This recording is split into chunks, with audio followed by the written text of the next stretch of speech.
Welcome to Easy Engineering. Hello everyone. आज हम नई वीडियो में देखेंगे मिलर इंडिसेस फॉर प्लेन्स। पर उससे पहले एक चीज़ की क्लैरिफिकेशन करनी थी। इसका पहला वाला जो पार्ट था, पार्ट 3B, जिसके अंदर हमने Miller indices for directions draw करना सीखा था, उसके अंदर जो फिफ्थ पार्ट था वो एक्चुअली जो उसका मैंने सॉल्यूशन आपको करके दिखाया था मेथड, वो गलत था। तो अब मैं एक बार उस क्वेश्चन को दोबारा लेके आपको एक करेक्ट मेथड बताता हूँ, और फिर आपको ये भी पता चलेगा कि उस वाले क्वेश्चन में कन्फ्यूजन क्यों हो जाती है। तो देखते हैं अब हम। तो वो क्वेश्चन था 1 2 बार 1। तो हमारा सबसे पहले स्टेप होता है, हम जब भी ऐसे 2 आता है तो हम उसे सिंप्लीफाई करेंगे। सो 2 को हम बाहर कॉमन में लेके हाफ 1 बार 1। अब मैंने आपको बताया था जब भी हम इसके बाद देखेंगे, अगर क्वेश्चन में बार हो मतलब माइनस का कोई नंबर हो, तो हम उस वाली एक्सिस पर अपना ओरिजिन शिफ्ट कर देते थे। तो ये हमारा एक्स कोड वेक्टर कॉम्पोनेंट था, ये वाई था और ये जेड था। तो अब यहाँ पर वाई एक्सिस पर हमारा -1 है, तो हम वाई एक्सिस पर अपना ओरिजिन शिफ्ट कर देंगे। तो जब हम वाई एक्सिस पर ओरिजिन शिफ्ट करेंगे, फिर हम एक्स कोऑर्डिनेट में हाफ मूव करेंगे, क्योंकि ये हमारा अब नया एक्सिस बन जाएगा। ये एक्स, ये जेड, ये वाई, क्योंकि ये ओरिजिन है। तो हमें एक्स एक्सिस में हाफ मूव करना है, और -1 हमारा ये हो जाएगा, और जेड के अंदर हाफ। पिछली वाली वीडियो के अंदर मैंने आपको ये बताया था कि हम हमेशा जो हमारा सेल का जो फेस होता है, वहाँ पर हम हमेशा अपना एंड पॉइंट नहीं ड्रॉ करते। मैंने आपको ये कहा था कि हमेशा जो हमारा सेल का एज होता है वहाँ एंड पॉइंट ड्रॉ करते हैं। इसलिए जब हम ऐसे मूव करेंगे तो हम यहाँ की जगह यहाँ करेंगे, पर नहीं होता। हम क्रिस्टल के सेल के फेस पर भी अपना एंड पॉइंट लोकेट कर सकते हैं। तो जो हम ऐसे जब मूव करेंगे, हाफ एक्स -1 वाई और हाफ जेड, तो ये वाला पॉइंट हमारा एंड पॉइंट हो सकता है। तो आप इसे एक बार देख लेना। मैंने आपको बताया था कि यहाँ मार्क करेंगे, पर हम यहाँ करेंगे, यहाँ नहीं करेंगे। तो ये वाला मेथड भी ठीक है, पर कुछ बुक्स के अंदर इसका आंसर कुछ ऐसे होता है। क्योंकि कुछ बुक्स के अंदर आप देखेंगे कि मैं भी इसलिए कंफ्यूज हो गया था, क्योंकि मैंने पढ़ा था कहीं पर कि जो हमारा एंड पॉइंट होता है वो हमें सेल के एज पर ही मार्क कर सकते हैं, फेस पर मार्क नहीं कर सकते। इस वाले पॉइंट को कंसिडर करने के लिए एक दूसरा वाला आंसर मैंने देखा था।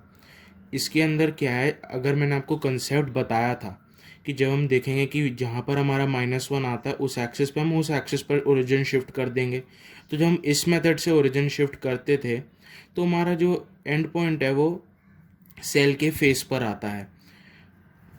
तो जब सेल के फेस पर आता है, तो कई बार बुक्स कह देते हैं कि सेल के फेस पर एंड पॉइंट आना नहीं चाहिए। तो उन बुक्स के अंदर ये वाला आंसर मेंशन्ड होता है। उसके अंदर क्या होता है कि वो ओरिजिन को यहाँ शिफ्ट कर देते हैं। अब यहाँ शिफ्ट करने से क्या होगा, जब हम एक्स को हाफ मूव करेंगे तो हम यहाँ जाएंगे, वाई को -1 मूव करेंगे तो यहाँ, और जेड को हाफ। तो हमारा जो एंड पॉइंट होगा वो सेल के एच पर ही आएगा। तो कोई बुक्स के अंदर ये वाला आंसर होता है। पर अब आप जज कैसे करेंगे कि ये वाला मैंने स्टार्टिंग पॉइंट मतलब ओरिजिन क्यों लिया, क्योंकि यहाँ पर तो मैंने आपको बताया था कि हम हमेशा ओरिजिन जो हमारी एक्सेस पर नेगेटिव नंबर होता है हम उसको कंसिडर कर लेते हैं। फिर आप यहाँ कैसे समझेंगे कि ये ओरिजिन है। तो ये ऐसे कुछ केसेस होते हैं जहाँ पर हमें ये चीज़ें याद रखनी पड़ती है, या हम इसे दिमाग में रखना पड़ता है। अब मैं आपको एक और क्वेश्चन था जिसके अंदर हमें ओरिजिन, बिल्कुल ही एक क्वेश्चन था जैसे कि जिसके अंदर था 1 बार 1 बार और 1। अब 1 बार 1 बार के अंदर 2 हैं। अब आप क्या ओरिजिन लेंगे, आपको भी समझ नहीं आता। उस क्वेश्चन के अंदर ओरिजिन इस पॉइंट को लिया है, क्योंकि जब हम इस पॉइंट को ओरिजिन लेंगे तब हम एक्स में भी -1 मूव कर पाएंगे, और वाई में भी माइनस मूव कर पाएंगे, और जेड के अंदर हम +1 मूव कर पाएंगे। तो ये हमारा एंड पॉइंट हो जाएगा, और हम ऐसे ज्वाइन कर देंगे। तो कुछ क्वेश्चंस के अंदर ये होता है कि जो ओरिजिन है वो हमें खुद डिसाइड करना होता है, उसका कोई कंसेप्ट नहीं होता। तो इसलिए ये वाले क्वेश्चन इतना ट्रिकी क्यों था, क्योंकि इसके अंदर कुछ बुक्स कहती हैं कि आप ओरिजिन खुद डिसाइड करो। पर जब मैंने आपको जो ट्रिक बताए थे कि हम नेगेटिव नंबर देखेंगे, उसके अंदर तो हम ये वाले मेथड से इस वाले आंसर को भी करेक्ट, मैं इस वाले आंसर को करेक्ट इसलिए कह रहा हूँ क्योंकि अगर हमारा कोई भी जेड पर हमेशा अगर हम देखें, अगर मैं इसे पॉजिटिव भी कंसिडर करके देखूँ, अगर ये पॉजिटिव होता तो मैं अपना ओरिजिन यहाँ होता मेरा, तो मैं क्या करता, हाफ यहाँ मूव करता एक्स पे, 1 इधर मूव करता और फिर हाफ यहाँ मूव करता, फिर भी मेरा जो हमारा एंड पॉइंट है वो फेस पर ही ड्रॉ होता, तो भी मुझे ऐसे बनाना पड़ता उस वाले क्वेश्चन में। तो इसलिए कोई बुक्स के अंदर होता है कि हम स्ट्रक्चर सेल के फेस पर नहीं बना पाते, पर हम बना सकते हैं सेल के फेस पर भी अपना एंड पॉइंट। तो आप इन दोनों आंसर्स को देख लेना। तो ये इस क्वेश्चन का क्लैरिफिकेशन था। अब हम अपने टॉपिक पर बढ़ते हैं, जो आज का हमारा टॉपिक था drawing Miller indices for planes. तो अब हम उसे देखते हैं। तो drawing Miller indices for planes, अब इसके अंदर पहले वाले पार्ट के अंदर मैं उसका लिंक आपको डिस्क्रिप्शन में दे दूंगा। हमने देखा था कि अगर हमें इंटरसेप्ट गिवन होगी तो हम कैसे Miller indices for plane find out करेंगे। तो उसके लिए हमारा स्टेप होता था कि हम इंटरसेप्ट फाइंड आउट करते थे, फिर रेसिप्रोकल फाइंड आउट करते थे, और जो हमारा थर्ड स्टेप होता था हम उसे सिंपल इंटीजर की फॉर्म में कन्वर्ट करते थे, मतलब उसका सिंप्लीफिकेशन करते थे। उसके अंदर हम क्या करते थे, जो भी लीस्ट कॉमन डिनोमिनेटर आता था उससे हम मल्टीप्लाई कर देते थे, और हमारा जो मिलर इंडेक्स था of Miller index for planes determine हो जाता था। अब हम यहाँ देखेंगे कि अगर जब हमें मिलर इंडेक्स गिवन हो तो हम उसे ड्रॉ कैसे करेंगे। तो अब ड्रॉ करने के लिए जो हमारे स्टेप्स हैं वो रिवर्स हो जाते हैं। जो पहले वाले पार्ट के अंदर मैंने आपको जैसे फाइंड करने में जो स्टेप्स नोट आपने देखे थे, अब वो रिवर्स हो जाएंगे जब हम मिलर इंडेक्स को फॉर प्लेन्स ड्रॉ करेंगे। तो हम पहले क्वेश्चन से देखते हैं अब कैसे होता है वो। तो हमारे पास क्वेश्चन है 212। अब उसके अंदर जो हमारा स्टेप था, तो अब मैं आपको ऐसे ही बताता हूँ कि सबसे पहला जो हमारा स्टेप होता है मिलर इंडेक्स जब हम ड्रॉ करेंगे तो क्वेश्चन के बाद हम सीधा रेसिप्रोकल निकालेंगे।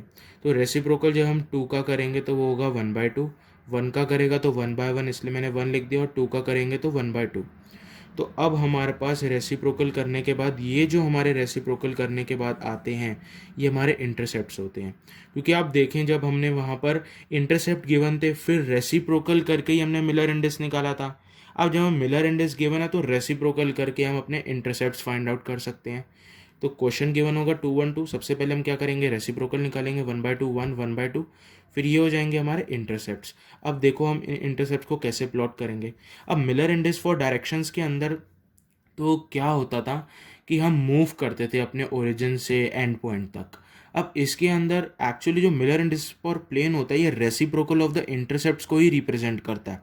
तो यहाँ पर जो हमारे एक्स वाई और जी एक्सिस पर जो इंटरसेप्ट्स बनेंगे हम उनको ही प्लॉट करेंगे। तो हमें इंटरसेप्ट्स देखने हैं, मतलब जो हमारे यहाँ पर पॉइंट्स होंगे वो एक्स वाई जी एक्सिस पर ही हम उन्हें ड्रॉ करेंगे। तो अब देखते हैं, अब जैसे कि अगर हम यहाँ देखते हैं कि हमें इंटरसेप्ट को ड्रॉ करना है एक्स पे हाफ, तो एक्स पे हमने हाफ पॉइंट ड्रॉ कर लिया, वाई पे है 1 तो 1, क्योंकि मैंने आपको बताया था यूनिट सेल होता है, इसका जो एच की लेंथ होती है वो 1 1 1 होता है, तो इसलिए यहाँ पर ये 1 आ गया है। अब हम देखेंगे इसमें कि जो z है वो है हाफ, तो z पे जो इंटरसेप्ट ने हाफ कर दिया, हम फिर इसके बाद हम इन 3 पॉइंट्स को ज्वाइन कर देंगे। तो हम इसको फिर शेड करने के बाद ये जो हमारा एरिया आएगा ये प्लेन होगा। तो मिलर इंडेक्स फॉर प्लेन हमारा ऐसे हम ड्रॉ कर लेंगे। अब हम एक दूसरा क्वेश्चन देखते हैं बेसिक साई। तो हमारे पास क्वेश्चन है 1 to 4। अब इसके अंदर सबसे पहले हम क्या करेंगे, रेसिप्रोकल फाइंड आउट करेंगे। तो 1 1/2 1/4, तो ये हमारा एक्स वाई जी एक्सिस पर ये इंटरसेप्ट है। अब एक्स एक्सिस पर हमारा इंटरसेप्ट क्या है 1, तो ये हमारा 1 पॉइंट हमने यहाँ लिख दिया। वाई पे कितना है हाफ, वाई पे हाफ आ गया। अब जेड पे कितना है 1/4, तो ये हाफ से थोड़ा सा नीचे 1/4। अब इन तीनों पॉइंट्स को ज्वाइन कर देंगे तो ये हमारा प्लेन आ जाएगा सिंपल। ये वाला एक्चुअली जो मिलर इंडेक्स फॉर प्लेन और डायरेक्शन के अंदर जो हमारा कंसेप्ट होता है वो अलग होता है। यहाँ उसके अंदर हम मूव करते हैं और इसके अंदर हम सीधा इंटरसेप्ट्स को लोकेट करते हैं, इसलिए आप एक डिफरेंस याद रखना, कंफ्यूज मत होना। अब हम थोड़े नेक्स्ट लेवल वाले क्वेश्चन पर बढ़ते हैं, उससे आपको ये अच्छे से समझ में आएगा। अब इसका जो एक दूसरा टाइप का क्वेश्चन आता है उसके अंदर क्या होता है, यहाँ ज़ीरो, जब भी यहाँ ज़ीरो गिवन होगा आप देख लेंगे कि ज़ीरो गिवन है, और जब हम ज़ीरो का रेसिप्रोकल करेंगे 1/0 तो वो होता है हमारा इन्फिनिटी। अब इन्फिनिटी को कैसे हम प्लॉट करेंगे अब हम ये देखते हैं। तो सबसे पहला स्टेप 0 1 2 क्वेश्चन देखा, रेसिप्रोकल फाइंड आउट करें, 1/0 इन्फिनिटी, y 1 होगा और ये 2 का 1/2 हो जाएंगे। तो हमने रेसिप्रोकल्स और ये हमारे इंटरसेप्ट्स फाइंड आउट हो गए। अब देखें हम इन्हें कैसे प्लॉट करते हैं। तो इससे पहले प्लॉट करने से पहले एक नोट का पॉइंट आप याद रख लेना कि फॉर इन्फिनिटी फैक्टर, जब भी कोई इन्फिनिटी का फैक्टर आ जाएगा तो प्लेन जो हमारा होगा will be parallel to the given axis. मतलब अगर हमारा इन्फिनिटी का फैक्टर एक्स एक्सिस में आया है तो जो हमारा प्लेन होगा will be parallel to X axis. अगर ये y में आता तो plane will be parallel to y axis होता, और अगर z में आता इन्फिनिटी का फैक्टर तो plane will be parallel to z axis होता। अब देखते हैं हम इसे प्लॉट कैसे करेंगे। जब हम इंटरसेप्ट्स फाइंड आउट करेंगे, अब हमारे इंटरसेप्ट्स हैं इन्फिनिटी 1 और 1/2।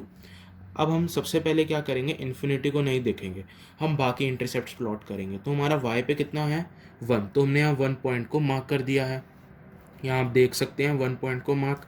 अब z है हमारा हाफ, तो z एक्सिस पर जो हमने हाफ इंटरसेप्ट को मार्क कर लिया है। अब आप देखें ये दोनों पॉइंट्स तो हमने मार्क कर दिया। अब आप देखो ये दोनों पॉइंट्स मैंने यहाँ पर ये क्यों मार्क कर रखे हैं। अब आपको तो पता लग गया कि ये 1 और हाफ मैंने इसलिए यहाँ पर पॉइंट कर रखा है, पर ये वाले पॉइंट्स मैंने इसलिए कर रखे हैं क्योंकि जो हमारा प्लेन है वो पैरेलल टू एक्स एक्सिस है। तो आप इसके अंदर ये अपने दिमाग में रख सकते हैं कि अगर हमारा plane parallel to X axis में है तो जो हमने 2 पॉइंट्स प्लॉट करे हैं, हम उसी प्लेन के अक्रॉस ही अपना एक शैडो पॉइंट को प्लॉट करेंगे। मतलब सबसे पहले हमने क्या देखा, 1 गिवन था तो हमने ये पॉइंट मार्क करा, फिर देखा हाफ गिवन है। अब इन्फिनिटी फैक्टर को हमें कैसे डील करना होता है, जो भी हमने 2 पॉइंट्स प्लॉट करे हमें उनके ऑपोजिट पॉइंट प्लॉट करने होते हैं। अब आप कहें कि ऑपोजिट पॉइंट ये ही मैंने क्यों लिए, ये वाले ऑपोजिट पॉइंट क्यों लिए, क्योंकि जो इनकी डायरेक्शन है ये टुवर्ड्स एक्स एक्सिस है और हमारा जो इन्फिनिटी फैक्टर है वो भी एक्स एक्सिस में ही आया हुआ है, इसलिए मैंने यहाँ ऑपोजिट पॉइंट्स ड्रॉ करे और इन्हें ज्वाइन किया। और आप ये हमेशा ध्यान रखना कि जब भी हमारा इन्फिनिटी फैक्टर आता है तो हमेशा जो हमारे टोटल नंबर ऑफ पॉइंट्स होंगे जिन्हें हम ज्वाइन करेंगे वो 4 ही होंगे, ये आप याद रखना। ये मैं आपको इसलिए बता रहा हूँ अभी आपको ये आगे पता लगेगा। तो हम नेक्स्ट क्वेश्चन इसी के टाइप का देखते हैं, आप इसे कर भी सकते हैं एक बारी। 101, तो 101 के अंदर इसका रेसिप्रोकल 1 इन्फिनिटी 1, तो ये हमारे इंटरसेप्ट्स आएंगे। तो एक्स एक्सिस पर हमने पॉइंट 1 मार्क कर लिया है, z एक्सिस पर हमने पॉइंट 1 मार्क कर लिया है। अब हमें क्या है कि इन्फिनिटी फैक्टर y एक्सिस पर है, तो हम जो इसका शैडो पॉइंट जो ड्रॉ करेंगे उसके ऑपोजिट करेंगे, और ऑपोजिट हम किस साइड जाएंगे, टुवर्ड्स दी एक्सिस जहाँ पर हमारा इन्फिनिटी फैक्टर है। y एक्सिस यहाँ पर है तो y एक्सिस के यहाँ पर पॉइंट जाएंगे और ऐसे यूँ पॉइंट को मार्क कर देंगे। अब आप क्या सोच रहे होंगे कि मैं ये पॉइंट इधर ही मार्क क्यों कर रहा हूँ, मैं ये पॉइंट इधर भी तो कर सकता था।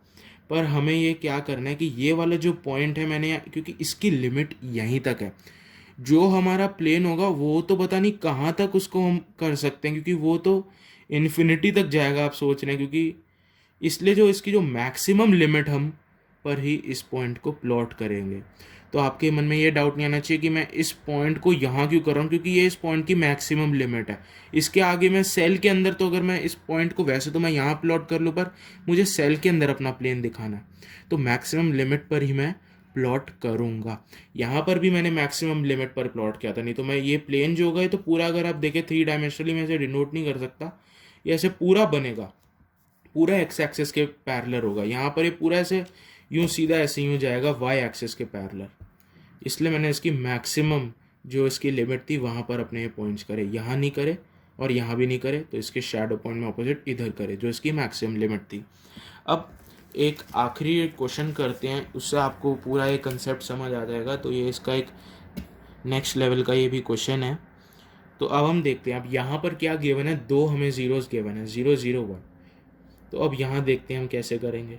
तो सबसे पहले हम रेसिप्रोकल्स फाइंड आउट करेंगे, infinity infinity half, X Y और जी जो हमारे इंटरसेप्ट्स होंगे वो हैं इन्फिनिटी इन्फिनिटी हाफ रिस्पेक्टिवली। अब हम सबसे पहले इन्फिनिटी को भूल जाएंगे और देखेंगे हाफ। तो z एक्सिस पर जो हमारा इंटरसेप्ट है हाफ, सबसे पहले हम उसे प्लॉट करेंगे। अब यहाँ देखें, अगर आप यहाँ देख सकते हैं कि मैंने यहाँ एक्सिस अपनी चेंज कर ली हैं, और आप यहाँ देखें कि यहाँ पर तो मैंने जो अपनी एक्सिस थी वो यहाँ x लिया, ये y लिया, यहाँ z ली थी। इस क्वेश्चन को करने में मैंने हमारी जो एक्सिस है यहाँ पर x लिया, यहाँ पर y लिया, यहाँ पर z, मतलब मैंने इन दोनों को इंटरचेंज कर दिया। तो आपको ये ध्यान रखना है, ये मैं कर सकता हूँ। जैसे मिलर इंडिसेस फॉर डायरेक्शन हम देखा था कि हम ओरिजिन कहीं पर भी ले सकते हैं, क्योंकि इन्फिनाइट ओरिजिन होते हैं, कहीं पर भी हम ओरिजिन ले सकते हैं। तो इसके अंदर ये है कि जो हमारी एक्सिस होती हैं वो भी हम कहीं पर भी ले सकते हैं क्योंकि ये तीनों ही म्यूचुअली परपेंडिकुलर होती हैं, तो इसलिए कुछ इसके अंदर डिपेंडेंसी नहीं होती कि हमें, या कुछ फिक्स नहीं होता कि हमें यही एक्स लेना है, ये वाई लेना है, ये जेड लेना है। तो हम ये अपने क्वेश्चन के पॉइंट ऑफ व्यू से देख सकते हैं। अब आप कहें कि हम ये कैसे फाइंड आउट करें कि अब हमें यहाँ लेना है, यहाँ लेना है, यहाँ लेना है। तो अब अगर आप देखेंगे, अब हम यहाँ पर देखते हैं कि जब हम यहाँ पर अपना जो पहले हम ओरिजिनली लेते आए हैं कि एक्स वाई और जी कोऑर्डिनेट्स, अब देखेंगे कि यहाँ पर हम z जो है हाफ है, तो हमने यहाँ पर z पर यहाँ से गए हाफ। अब मैंने आपको बताया था कि हम ऑपोजिट मूव करते हैं, शैडो पॉइंट अपना ऐसे ऑपोजिट करके बनाते हैं। अब यहाँ पर जो हमारा इन्फिनिटी फैक्टर है एक्स एक्सिस के टूवर्ड्स, तो एक्स एक्सिस के टूवर्ड्स जाकर ऑपोजिट पॉइंट। इन्फिनिटी फैक्टर है वाई एक्सिस, तो वाई एक्सिस के लॉन्ग जाके ऑपोजिट पॉइंट। और मैंने आपको बताया था कि जब भी इन्फिनिटी फैक्टर हो तो 4 पॉइंट्स हमारे होने चाहिए और उनको ज्वाइन करके ही हम प्लेन बनाएंगे और इसे शेड कर देंगे तो ये हमारा प्लेन हो जाएगा। अब मैंने आपको यहाँ पर ये वाला पहले इसलिए बनाकर दिखाया था क्योंकि कभी कभार बुक्स के अंदर ऐसे बना हुआ आता है, पर बच्चे क्या होते हैं ये एक्सिस का चेंज नहीं देखते और ये देखते हैं कि यार अगर हम बना रहे हैं तो हमारा ऐसा क्यों आ रहा है, इनका तो आंसर तो बुक में ऐसा बना है, पर वो इसलिए बना होता है क्योंकि उन्होंने एक्सिस यहाँ पर एक्स लिया है, वाई लिया है, जेड। क्योंकि अगर हम यहाँ एक्स वाई और जेड लेंगे तो हम देखते हैं कैसे आएगा। ये जो हमारा जेड है उस पर हम गए यहाँ से हाफ, फिर हमने क्या करा, एक्स के लॉन्ग ऑपोजिट मूव करा, वाई के लॉन्ग ऑपोजिट मूव करा, और फिर एक 4 पॉइंट और क्योंकि इन्फिनिटी फैक्टर है ज्वाइन करके ये प्लेन आ गया। बस हमारा इसमें लॉजिक क्या देखना है कि जो हमारा प्लेन है ये जब भी इन्फिनिटी फैक्टर हमारा किसी भी एक्सिस के लॉन्ग होता है उस एक्सिस के ये पैरेलल होना चाहिए। अब ये प्लेन जो है ये इसके पैरेलल आ रहा है और एक्स एक्सिस के भी पैरेलल, तो ये भी ठीक है। अब ये वाला जो प्लेन है ये एक्स एक्सिस के पैरेलल आ रहा है और वाई एक्सिस के भी पैरेलल आ रहा है, तो ये भी ठीक है। तो ये दोनों आंसर्स इनके ठीक हैं।